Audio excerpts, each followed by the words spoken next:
Students, welcome to my class. आप सभी का स्वागत है। आज हम लोग नया चैप्टर स्टार्ट करने वाले हैं, इकाई 3 विद्युत रसायन, जिसे इलेक्ट्रोकेमिस्ट्री भी कहते हैं। तो चलिए पढ़ना स्टार्ट करते हैं। विद्युत रसायन किसे कहेंगे? सबसे पहले विद्युत रसायन का हम क्या करेंगे, डेफिनेशन देखते हैं। ठीक है, तो विद्युत रसायन क्या होगा? इलेक्ट्रोकेमिस्ट्री किसे कहेंगे? विद्युत रसायन, ठीक है, भौतिक रसायन जिसे हम फिजिकल केमिस्ट्री कहते हैं। तो विद्युत रसायन फिजिकल केमिस्ट्री के अंतर्गत आती है। तो विद्युत रसायन भौतिक रसायन की वह शाखा है जिसमें स्वतः होने वाली रासायनिक क्रियाओं से मुक्त ऊर्जा से विद्युत का उत्पन्न होना तथा विद्युत ऊर्जा से अस्वतः रासायनिक क्रियाओं को संपन्न कराने का अध्ययन किया जाता है। यह कहा जा रहा है कि विद्युत रसायन, ठीक है, के अंतर्गत जो स्वतः होने वाली, जो अपने से संपन्न होने वाली जो रासायनिक क्रिया है, उससे जो मुक्त ऊर्जा होती है उसको विद्युत ऊर्जा में हम क्या करते हैं, परिवर्तित करते हैं। और विद्युत ऊर्जा से, ठीक है, जो अस्वतः अर्थात अपने से स्वतः नहीं होता, अस्वतः रासायनिक क्रियाओं को संपन्न कराने का अध्ययन हम करते हैं। इस प्रकार से अगर यह कहा जाए तो रसायन विज्ञान का वह क्षेत्र जो विद्युतीय ऊर्जा और रासायनिक ऊर्जा के अंतः रूपांतरण के साथ संबंध रखता है, उसे हम विद्युत रसायन कहेंगे।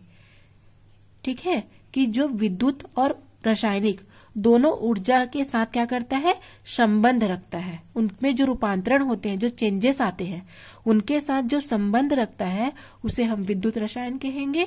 और इसके अंतर्गत निम्न घटनाओं का हम अध्ययन करते हैं। पहला हो गया विद्युत अपघटन। ठीक है, विद्युत रसायन के अंतर्गत हम विद्युत अपघटन का अध्ययन करते हैं। इसमें विद्युत ऊर्जा का रासायनिक ऊर्जा में परिवर्तन होता है। ठीक है, विद्युत ऊर्जा को रासायनिक ऊर्जा में परिवर्तित करते हैं और इसके अंतर्गत विलयन में विद्युत धारा प्रवाहित करने पर जो रासायनिक क्रियाएं होती है उनका हम अध्ययन करते हैं। ठीक है, इसमें क्या करते हैं, विद्युत ऊर्जा का हम रासायनिक ऊर्जा में परिवर्तन करेंगे। इसके अंतर्गत विलयन में विद्युत धारा प्रवाहित करने पर रासायनिक क्रियाओं का अध्ययन किया जाता है। ठीक है, स्क्रीनशॉट ले सकते हैं या फिर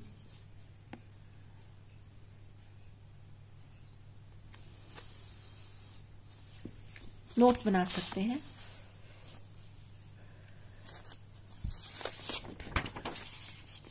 पहला है विद्युत अपघटन, हो गया। अब दूसरा है विद्युत वाहक रसायन। ठीक है, विद्युत वाहक रसायन, ये दूसरा टॉपिक है। इसमें रासायनिक ऊर्जा का विद्युत ऊर्जा में परिवर्तन होता है।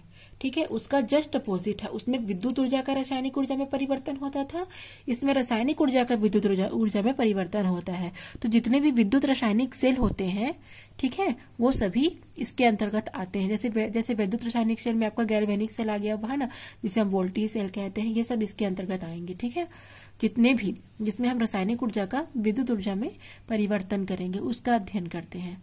अब हम पढ़ेंगे कि विद्युत अपघटनी चालक किसे कहेंगे। ठीक है, विद्युत अपघटनी चालक या इलेक्ट्रोलाइटिक कंडक्शन क्या होता है, कंडक्टेंस, इलेक्ट्रोलाइटिक कंडक्टेंस क्या होता है, या विद्युत अपघटनी चालक के बारे में पढ़ेंगे। तो जैसे कि हमने इससे पहले के चैप्टर में पढ़ा था, फर्स्ट चैप्टर में चालक, कुचालक और अर्धचालक। ठीक है, क्या पढ़ा था कि सभी पदार्थों में तो विद्युत धारा का चालन का गुण नहीं पाया जाता है।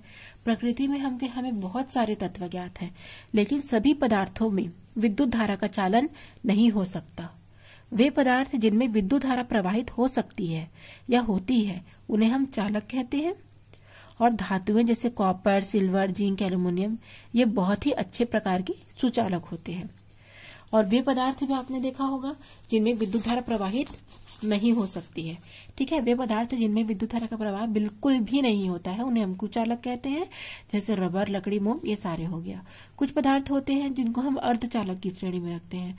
उन पदार्थों के क्या गुणधर्म होते हैं कि वे ठोस अवस्था में तो विद्युत के चालक होते हैं, कुचालक होते हैं, लेकिन जैसे ही उनकी पिघली अवस्था या गलित अवस्था में उसे लाया जाता है, उनमें विद्युत धारा का प्रवाह होना स्टार्ट हो जाता है। उसे हम विद्युत अपघट्य कहते हैं। ठीक है, तो विद्युत अपघट्य किसे कहेंगे? वे पदार्थ हैं जो ठोस अवस्था में तो विद्युत के कुचालक की भांति व्यवहार करेंगे, किंतु जैसे उसे हम गलित अवस्था या पिघली अवस्था में लाएंगे, वो तुरंत ही विद्युत धारा का प्रवाह करना स्टार्ट कर देंगे। उसे हम विद्युत अपघट्य कहते हैं। और विद्युत अपघट्य भी क्या होते हैं? 2 प्रकार के होते हैं।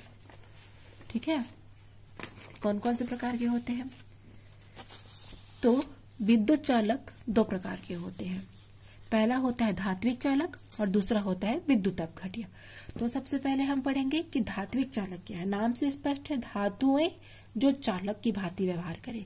धात्विक चालक का मतलब है कि धातुएं जो चालक की भांति व्यवहार करें।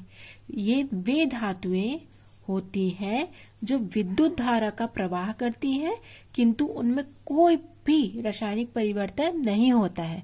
अर्थात वे धातुएं जो विद्युत धारा का तो प्रवाह करती हैं, परंतु उनमें रासायनिक परिवर्तन बिल्कुल भी नहीं होता है। कॉपर, सिल्वर, जिंक, ये सारी धातुएं हैं जो। ठीक है, विद्युत अपघट्य किसे कहेंगे? तो ये वे पदार्थ होते हैं जो गलित या पिघली अवस्था में या जलीय विलयन में विद्युत धारा का चालन करती हैं, विद्युत अपघट्य कहलाती है। ठीक है, अब जैसे हमने अभी देखा विद्युत अपघट्य जो ठोस अवस्था में तो विद्युत के कुचालक होंगे, किंतु जैसे उसे हम गलित अवस्था में लाएंगे उनमें विद्युत धारा का चालन होना स्टार्ट हो जाएगा। उन्हें विद्युत अपघट्य कहेंगे। और इनमें रासायनिक गुणधर्म में परिवर्तन होते हैं, इनमें रासायनिक अपघटन होते हैं। और ये 2 प्रकार के होते हैं। पहला हो गया प्रबल विद्युत अपघट्य। तो प्रबल विद्युत अपघट्य किसे कहेंगे? वे विद्युत अपघट्य जो जलीय विलयन में पूर्ण आयनित हो जाते हैं। अर्थात जैसे उसको हम जल में डालेंगे वो तुरंत ही अपने धन और ऋण आयनों में विभक्त हो जाएंगे। जैसे NaCl को अगर हम जल में प्रवाहित करेंगे तो क्या होगा? जैसे ही हम NaCl को जल में डालेंगे, ये क्या हो जाएगा? तुरंत Na+ और Cl- में क्या हो जाता है? विभाजित हो जाता है। अगर आपके घर में आप नमक होगा तो आप नमक को देख सकते हैं। जैसे ही आप नमक को पानी में डालेंगे, ठीक है, अगर हम चम्मच नहीं भी चलाएंगे तो धीरे से वो क्या हो जाते हैं? पूरे पानी में पिघल जाते हैं, तुरंत ही अपने आयनों में विभक्त हो जाते हैं।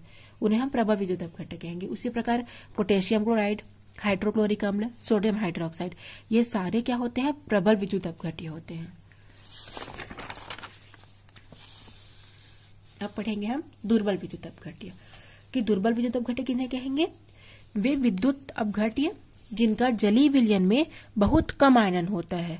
अर्थात जो जलीय विलयन या गलित अवस्था में बहुत ही कम आयनित होते हैं तथा अत्यधिक तनु करने पर भी पूर्णतः आयनित नहीं होते हैं। अगर हम विलयन को तनु कर दें तो भी ये आयनित नहीं हो पाते हैं, होंगे तो आंशिक रूप से बहुत ही कम होंगे।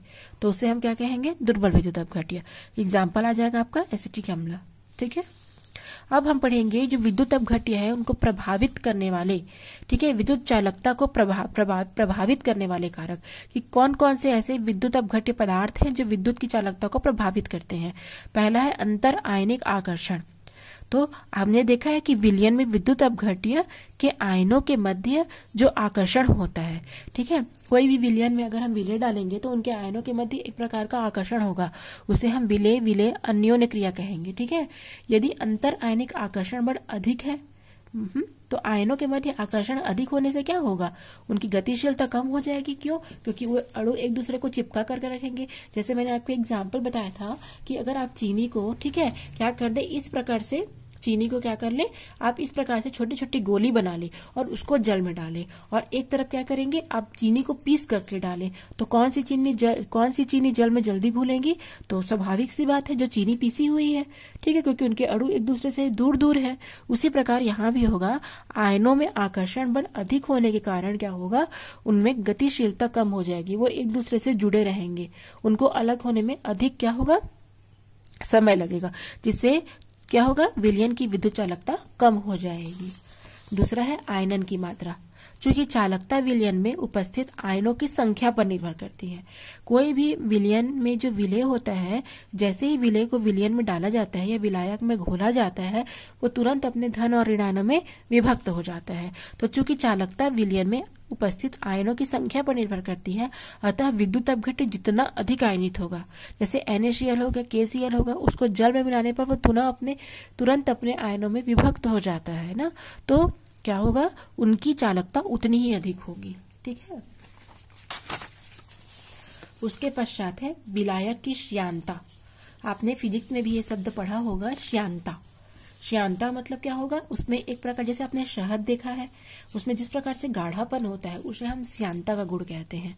तो यदि विलायक की श्यानता अधिक होगी तो आयनों की गति भी अधिक बाधित होगी, क्योंकि वो क्या है, थोड़े गाढ़ेपन लिए हुए हैं, तो आयनों की गति भी बाधित होगी, जिससे विलयन की विद्युत चालकता क्या हो जाएगी, कम हो जाएगी। ठीक है। ताप, विद्युत अपघट्य के विलयन का यदि हम ताप बढ़ाएंगे तो आयनों की गतिज ऊर्जा बढ़ जाएगी, है ना। गतिज ऊर्जा बढ़ने से आयनों की गति भी बढ़ जाएगी। जैसे हम गर्म करते हैं पानी को तो उसके अणु एक दूसरे से दूर चले जाते हैं, वैसे विद्युत अपघट्य के विलयन को यदि ताप बढ़ाएंगे तो आयनों की भी गतिज ऊर्जा बढ़ जाएगी और आयनों की गतिशीलता बढ़ने से विलयन की चालकता भी बढ़ जाएगी। उसके पश्चात विलयन की तनुता। विलयन की यदि हम विलयन को तनु कर देंगे तो तनु करने पर क्या होगा, आयनन की मात्रा भी बढ़ेगी और चालकता भी अधिक हो जाएगी। इसके पश्चात आयनों की गतिशीलता आएगा। ठीक है, 5 से ज्यादा पॉइंट भी आप रख सकते हैं, इतना ही पर्याप्त है। लेकिन अगला पॉइंट क्या आ जाएगा, आयनों की गतिशीलता। तो गतिशीलता क्या हो जाएगा, कोई भी आयन जितना अधिक गतिशील होगा उसकी चालकता उतनी ही अधिक होगी। आयनों की गतिशीलता उसके हम आकार पर निर्भर करेगी। आकार छोटा होने से गतिशीलता भी अधिक होगी, आकार बड़ा होने से गतिशीलता कम होगी। ठीक है। तो इस प्रकार से विद्युत अपघट्य पदार्थों की विद्युत चालकता प्रभावित होती है। तो आज का अगर वीडियो अच्छा लगा हो तो प्लीज लाइक, सब्सक्राइब कीजिए और साथ ही साथ शेयर भी कीजिए। ठीक है। Thanks for watching.